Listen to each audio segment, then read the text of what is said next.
Olá! O STJ 25 anos de hoje vai apresentar a você, telespectador, como funciona o Espaço da Cidadania. Você vai acompanhar aqui comigo como foi essa caminhada de 25 anos do Superior Tribunal de Justiça. E para contar o passo a passo de como foi formado o STJ, vamos começar falando um pouco do que ele representa para o país. Afinal, o que os ministros julgam aqui? Quais são os assuntos que podem chegar a um tribunal superior como esse? Quem são os personagens dessa história? O primeiro processo do Superior Tribunal coube a mim. Primeiro processo. Número 1.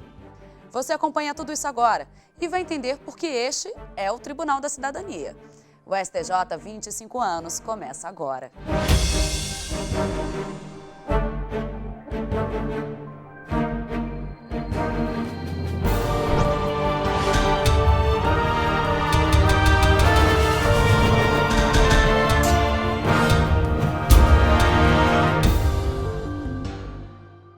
Lá em 1946, o Superior Tribunal de Justiça, de certa forma, já estava sendo gerado. Mas o que existia era o Tribunal Federal de Recursos e o Supremo Tribunal Federal. Anos depois, a justiça do país precisava de um processo de revitalização. Inovar para atender a todos da melhor forma possível. E isso aconteceu a partir do momento em que abrimos as portas com a promulgação de um documento que foi decisivo para que a democracia tivesse lugar no país. Em 1988, o Brasil deu incontáveis passos à frente em todas as áreas da cidadania, inclusive na justiça. Criado pela Constituição Federal, o Superior Tribunal de Justiça é a corte responsável por uniformizar a interpretação da lei federal no território nacional. E o início da construção do STJ foi uma data marcante. Ficou registrada principalmente na memória de quem viu esse monumento da arquitetura ser erguido. Comece a construir. Eu sei que você não fazer buracos, então comece a fazer os buracos, que a poeira se levante, que vocês registrem que isso foi no dia 28 de dezembro de 1989. Não é uma data puramente simbólica, foi uma data muito significativa. Ou fazia, ou não fazia, ou ia demorar muito tempo para fazer. Os blocos de concreto foram erguidos. Milhares de toneladas que demoraram 6 anos para serem construídas em forma de tribunal. Em 1995 veio a nova sede. A grandeza chegou até a assustar os servidores. Afinal, quem imaginava que ia ser necessário mesmo preencher todo esse espaço para dar conta da demanda? O espaço físico é uma coisa que foi o que nos pressionou mais, porque lá nós estávamos empilhados, né, num prédio pequenininho, né, que é o edifício sede lá é bem pequeno, e um único anexo que, para colocar naquela época, em 88, em 90 e pouco, já tinha um quadro bastante ampliado. E aqui foi pensado para comportar, como comporta hoje, né, 2.000 pessoas. Então foi assim uma coisa de crescer os olhos. Para se chegar à cidade da justiça que temos hoje, pode-se dizer que foram vários inícios. Declaro promulgada o documento da liberdade, da dignidade, da democracia, da justiça social no Brasil. Que Deus nos ajude que isto se cumpra. Veio a força para a justiça. A Constituição permitiu que os julgamentos fossem divididos e especializados. Para garantir o direito, a prerrogativa da integridade e da razão, havia também uma missão. Dar agilidade, eficiência e dar acesso aos mais necessitados ao Poder Judiciário. Então era esse tripé que nós imaginávamos que nós teríamos que trabalhar para criar condições para que esse tripé funcionasse. E o antigo Tribunal Federal de Recursos deu lugar ao STJ, integrando também servidores e ministros. Não era apenas colocar em prática o que está na linha da lei. As letras valem no papel, mas também precisam ser decifradas, entendidas e pensadas de forma firme, justa, uma determinação sensata. Esse aumento de sobrecarga nos tribunais federais deságua no STJ. Hoje, mas antes era tudo no TFE, que não tinha a função de interpretar a lei. Nessas salas, o STJ julga praticamente todo tipo de assunto. As causas de direito de família, as causas relativas ao consumidor, né? Isso tudo se decide no âmbito do Superior Tribunal de Justiça. Por quê? Porque a competência do Superior Tribunal de Justiça é centrada nas questões infraconstitucionais, ou seja, naquilo que diz respeito à lei federal. Ao passo que o Supremo Tribunal Federal é tido como guardião da Constituição. Então, as questões constitucionais são resolvidas no âmbito do Supremo Tribunal Federal e as questões legais no âmbito do Superior Tribunal de Justiça. Para dar conta de tanto dever, tivemos que nos organizar. Dividimos as demandas por turmas, sessões e assumimos o papel de guardiões da lei com responsabilidade. A principal competência é julgar recurso especial. E já estamos na distribuição do 1 milhão e quase 500 mil recursos especiais, fora os agravos, que também chegou ao número próximo de 1 milhão e 400 mil, e outras competências. Então, vamos verificar que o número de feitos que chegam ao Superior Tribunal de Justiça é muito grande. E pode-se dizer que é surpreendente como o tribunal consegue efetivamente manejar toda essa massa de feitos que chegam a ele. E hoje, depois de 2 décadas e meia, o tribunal persiste na meta traçada na Constituinte. Aqui se protege a lei, o cidadão e se constrói uma história. Um livro recheado de personagens, numa narrativa que já vai ser contada. E pode apostar que vai além das decisões. Os ministros julgam, decidem. Mas a justiça pode ser mais calorosa do que parece. Julgadores também recordam. E no espaço das lembranças, existe carinho também.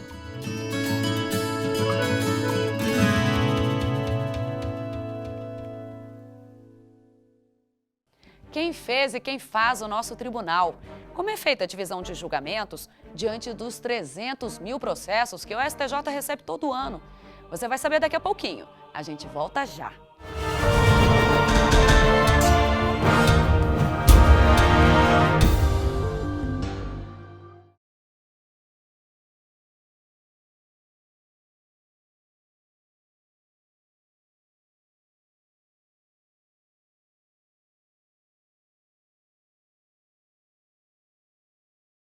Nesta terceira edição do curso de Iniciação Funcional de Magistrados da Escola Nacional de Formação e Aperfeiçoamento de Magistrados, Ministro Sálvio de Figueiredo, a Infam, os participantes vieram de longe. Durante toda a semana, os 55 juízes dos estados do Piauí e do Paraná vão participar de uma maratona de atividades aqui em Brasília. Além de palestras, eles ainda vão fazer visitas aos órgãos do Poder Legislativo e Judiciário. Para a diretora-geral da Infam, ministra Eliana Calmon, a nova proposta do curso é especializar magistrados de norte a sul do país. Já fizemos 2 outros cursos desse porte, mas deste nós resolvemos avançar um pouco mais. É juntar juízes do Piauí, juízes do Paraná, para darmos a ideia de que este intercâmbio, este entrelaçamento de magistrados significa que o que nós queremos é uma magistratura de qualidade em todo o Brasil.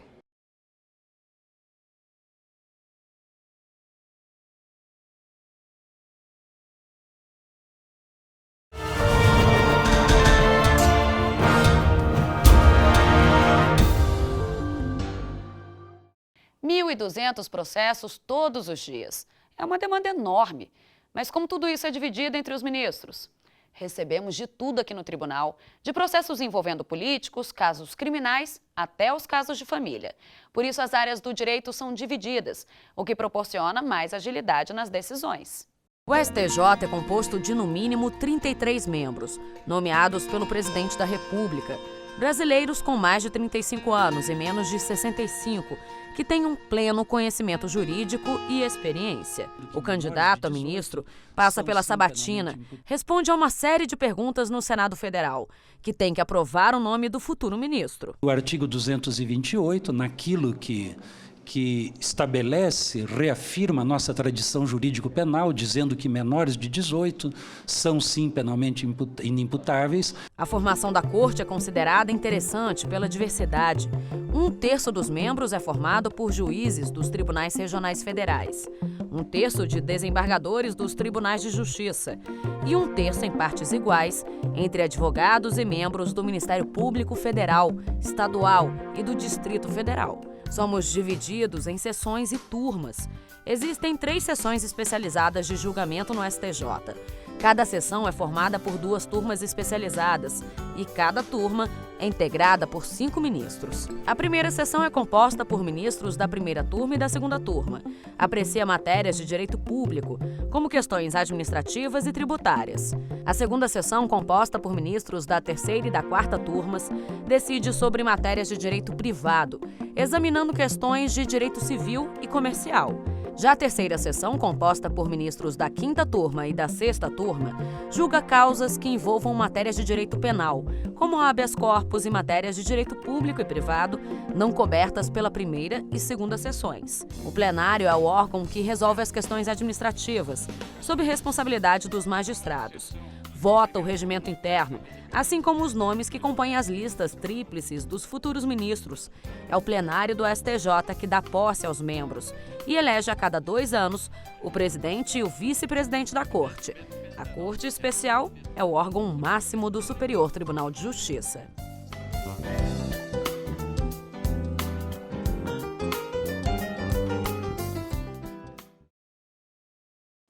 Você viu um pouco como é o funcionamento de turmas e sessões do STJ.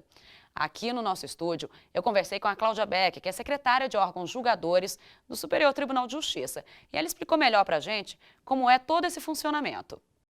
Cláudia, por que é necessário ter no tribunal divisão por turmas, sessões? Por que isso é necessário? Bem, quando foi instalado o Superior Tribunal de Justiça, o próprio regimento interno já previa a especialização por matéria das sessões e das turmas. O único órgão que não está sujeito à especialização é a Corte Especial, também por disposição regimental, e, naturalmente, essa foi a forma que o tribunal encontrou de se organizar para a uniformização do direito infraconstitucional pátrio, que é a missão principal do STJ. Até porque, Cláudia, ficaria um pouco confuso se não houvesse essa divisão, né? Naturalmente que os ministros estão preparados para julgar qualquer tipo de matéria e em outros graus de jurisdição também existe um critério de competência por matéria, mas certamente os trabalhos ficam mais organizados e a uniformização da jurisprudência, que é o foco, fica facilitada com essa metodologia de trabalho. E sempre foi assim desde o início, essa divisão? Na realidade, o tribunal se instalou com essa divisão específica em 3 áreas de especialização. As matérias eram direito público, direito privado e direito penal, exatamente como é hoje.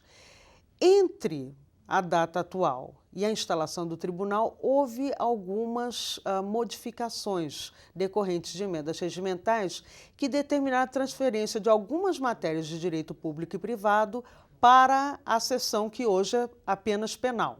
Mas essa situação se reverteu recentemente com outras emendas regimentais e retornamos ao status quo ante, isto é, o tribunal volta a ter 3 seções especializadas nas matérias de direito público, privado e penal, respectivamente, primeira seção, segunda seção e terceira seção. Agora vamos exemplificar que tipos de casos são encaminhados para determinadas turmas e sessões. Nas sessões, falamos anteriormente na especialização por matéria, né? Acho interessante explicar alguns exemplos, né? O direito público, por exemplo, é aquele que trata da matéria tributária, de direito previdenciário, por exemplo, né? Apenas para citar alguns. No direito privado, temos as causas de família e sucessões, temos questões atinentes ao direito comercial, por exemplo, ao direito societário e outras. E a matéria penal, obviamente, recai sobre todo o arcabouço de direito criminal existente. O que define se um processo será encaminhado para uma sessão ou para uma turma é a natureza da relação litigiosa. Traduzindo para uma linguagem mais coloquial, é, na realidade, a classe processual que define isso. Nós temos no regimento definido, por exemplo, que os recursos especiais serão dirigidos para as turmas. Naturalmente, a turma selecionada corresponderá à matéria que é tratada nesse recurso especial. Se nós tivermos, por outro lado, um mandado de segurança, o regimento interno define que os mandados de segurança são de competências das seções. Então, o que vai definir se um processo vai para a turma ou para uma seção é a classe de processo, o tipo, a natureza da relação litigiosa que se estabeleceu na linguagem do regimento interno. Então, passa antes por um processo mesmo de verificação em que turma se encaixaria, né? Sim, sim. Quando o processo ingressa no tribunal, a Secretaria Judiciária procede ao registro, à classificação e à autuação dos feitos. Procedimentos que consistem em dar uma numeração específica ao processo dentro da classe a que ele pertence e nominar as partes e os advogados, dentre outros, que participam dessa relação processual. Quando falamos em classificação, temos, portanto, aquele momento em que o processante, aquele servidor que recebe o processo para autuá-lo, define exatamente se o processo é um recurso especial, se é um mandado de segurança, se é um habeas corpus, enfim, a que classe processual ele pertence, com base no artigo 67 do regimento, que discrimina todas as classes processuais existentes no Superior Tribunal de Justiça. Como são feitas as reuniões, Cláudia? As reuniões, na realidade, aqui se chamam sessões de julgamento, né? São reuniões colegiadas, onde os ministros definem, né, o resultado de julgamento daqueles casos que não podem ser apreciados monocraticamente, ou seja, pelo ministro individualmente, né, as chamadas também decisões unipessoais. As decisões resultantes dessas reuniões ou sessões colegiadas de julgamento chamam-se acórdão, né, derivam, portanto, de uma contribuição do voto do relator, aquele ministro selecionado para analisar o processo em primeiro lugar, em conjunção com os votos proferidos pelos seus pares. Essa decisão, portanto, o acórdão poderá ser unânime, resultante de uma confluência de opiniões e de votos concordantes sobre a matéria, ou poderá ser um resultado não unânime, um resultado tomado pelo voto da maioria dos presentes, e a definição do que é uma maioria está prevista no regimento interno para cada órgão julgador, guardando simetria com o número de componentes de cada um desses órgãos. Quando o ministro toma posse, como ele é direcionado para determinada turma e sessão? Via de regra, o ministro é direcionado para aquele órgão julgador onde se deu a vaga decorrente da aposentadoria ou do afastamento do seu predecessor, né? Naturalmente, o regimento prevê a hipótese de que, anteriormente a essa circunstância, possa ter havido uma permuta decorrente da preferência em razão da antiguidade de outro ministro. De qualquer forma, ele ocupará o órgão julgador onde houver uma vaga resultante, seja da transferência de um ministro anteriormente à sua posse, seja da abertura da vaga com a saída de seu predecessor. Agora, Cláudia, é importante salientar o que você até já citou, apesar de nós termos aqui no tribunal essa separação, né, de áreas do direito, todos, né, podem julgar qualquer tipo de caso também, sim, né? Sim, todos estão habilitados para isso. Com certeza. Todos os ministros integrantes do tribunal, a Constituição, né, já o especifica, tem o que se chama de notório saber jurídico, ou seja, tratam-se de cidadãos altamente capacitados e com grande conhecimento em todas as áreas do direito. Daí porque não há problema algum em que eles ocupem uma vaga de uma matéria que não apreciavam em outro grau de jurisdição ou na qual não atuavam como advogados ou como membros do Ministério Público, porque a Constituição exatamente nos garante a seleção de cidadãos com notório saber jurídico. Lembrando também que nas sessões e turmas existem os ministros e também as pessoas, os servidores que estão ali trabalhando com eles também, né? Temos toda uma infraestrutura organizacional e operacional para que as sessões tenham lugar, né? A figura mais importante, né, além dos ministros naturalmente, numa sessão de julgamento é o escrivão, aqui denominado coordenador, né, do órgão julgador respectivo, coordenador da 4ª turma, da 5ª turma, da 2ª sessão, da Corte Especial. Esse, portanto, é aquele servidor encarregado de providenciar não só os registros da sessão de julgamento, como também remotamente no cartório, na unidade em que ele chefia, dar o impulso oficial a todas as decisões tomadas pelos ministros. Além disso, temos outros valorosíssimos servidores que apoiam os senhores ministros, né, os seus atendentes. Temos toda a estrutura de taquigrafia, de registro textual, a estrutura de transmissão em áudio e vídeo das sessões de julgamento, os nossos também valorosíssimos companheiros da segurança, da comunicação social, né? Enfim, existe toda uma série de providências, né? Eu devo aqui ter esquecido alguém, peço desculpa se houver alguma injustiça, mas certamente todas as secretarias do tribunal têm grande participação em todas as providências que têm que ser tomadas para que uma sessão siga seu curso sem atropelos e com o resultado esperado pelo cidadão. Cláudia, muito obrigada pela entrevista. Eu é que agradeço e muito sucesso. Daqui a pouco, depois do intervalo, você vai conhecer algumas pessoas que passaram e outras que ainda estão aqui no STJ e fazem parte da história do tribunal. Reviver o STJ, mesmo que seja na memória, acaba sempre em emoção. Eu volto já já para contar algumas dessas histórias. Posso dizer que tive muitos momentos que vai deixar as saudades, puder refazer.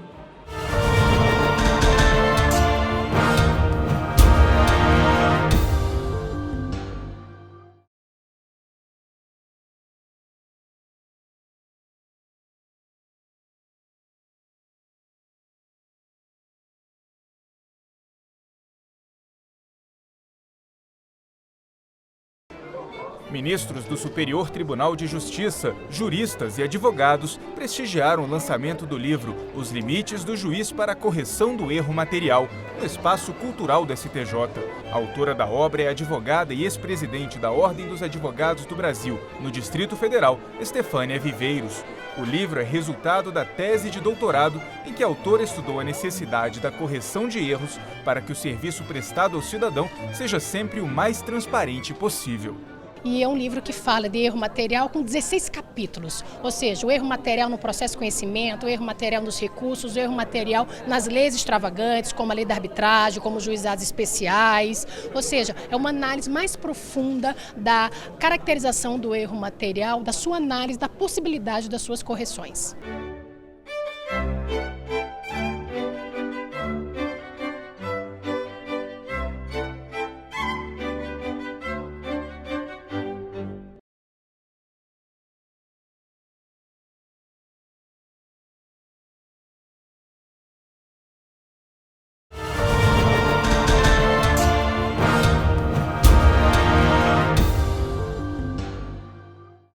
Quem faz o STJ? Quais são os autores desse tribunal? Claro, nós temos cerca de 5.000 pessoas que fazem o Superior Tribunal de Justiça ser o que é no dia a dia. Mas tem gente lá do passado que trabalhou muito e compartilhou a emoção de participar do começo dessa história. Você vai conhecer agora a gente que faz e fez o tribunal ser um lugar do cidadão. Trindade, Vilmar, Eduardo, Nilson e aqui esse interlocutor. Como é gostoso recordar. Para cada um eternizado nesses quadros, existiu uma tarefa especial.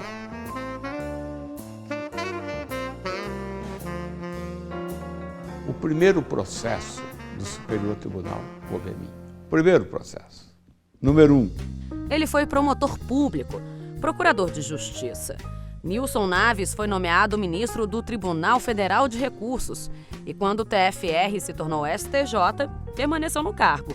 Foi corregedor-geral da Justiça Eleitoral e presidente do Superior Tribunal de Justiça. 3 anos depois da aposentadoria, é possível dizer que viveu momentos e muitos aqui dentro. Eu tenho recordações, tenho lembranças, não deixo de ter saudades do tribunal, né? Eu fiquei 4 anos menos 1 mês no Tribunal Federal de Recursos. E no Superior Tribunal, eu fiquei 21 anos e 1 mês. Somado tudo isso, 25 anos. 25 anos de magistrado. E no trabalho de magistrado, é claro, teve lá suas preferências. E eu gostava muito de participar das sessões, né, para provocar o debate. Gostava muito de provocar o debate, porque eu sempre temi muito a unanimidade. O Nelson Rodrigues é que diz que a unanimidade é burra. Dizia isso, né? Então, eu gostava das sessões, de provocar, né? De participar. E acho que deixei lá a minha contribuição, modestamente, mas deixei. Ministro Fernando Gonçalves se aposentou há 3 anos do STJ. Com saudade, porque decidir também pode ser algo cheio de satisfação. Eu tive aqui por aproximadamente 14 anos. Foi um período prazeroso da minha vida. Eu, como juiz de carreira, fui juiz federal, fui juiz estadual, fui procurador da República e fui desembargador. E eu gostei muito daqui do STJ, principalmente porque você aqui tem, na matéria legal, praticamente a palavra final de fazer o bem, de dar a cada um o seu direito segundo as suas necessidades e o seu merecimento. Temos que apresentar a você também o senhor Benedito Maranhão. Conheça um dos últimos servidores que pertenceu ao antigo Tribunal Federal de Recursos e que ainda está aqui no STJ, mas com prazo para entrar num período de descanso. É mais um protagonista de toda essa história, que se aposenta e deixa uma bonita contribuição, com um tom de agradecimento que sai até meio embargado. Posso dizer que tive muitos momentos que deixaram saudades, puder refazer. Eu posso dizer que houve muitos momentos que deixaram marcas, né, na minha memória, principalmente no que se refere ao convívio, muitas pessoas de extremo valor, colegas inesquecíveis, de personalidade notável, chefes, diretores, dirigentes, ministros, que imprimiram sua marca indelével, não só na minha memória, como também na história do Brasil. E aos 25 anos, quem não pensa no futuro? Espero que ele continue cada vez melhor e que o desenvolvimento do tribunal possa mostrar para a sociedade o acerto da Constituição de 1988, criando o Superior Tribunal de Justiça para destacar parte da matéria então afeta ao Supremo Tribunal, porque antigamente o Supremo Tribunal julgava a matéria constitucional e a matéria legal. A gente separou-se. O Supremo ficou com a matéria constitucional e o STJ com a matéria legal, que é o que diz respeito mais à vida das pessoas. Muito obrigada por acompanhar com a gente o programa de hoje. Na semana que vem você vai conhecer mais um pouco da história não só do STJ, mas da Justiça Brasileira. É um passeio pelo museu aqui do Tribunal. Você vai se deliciar com as histórias.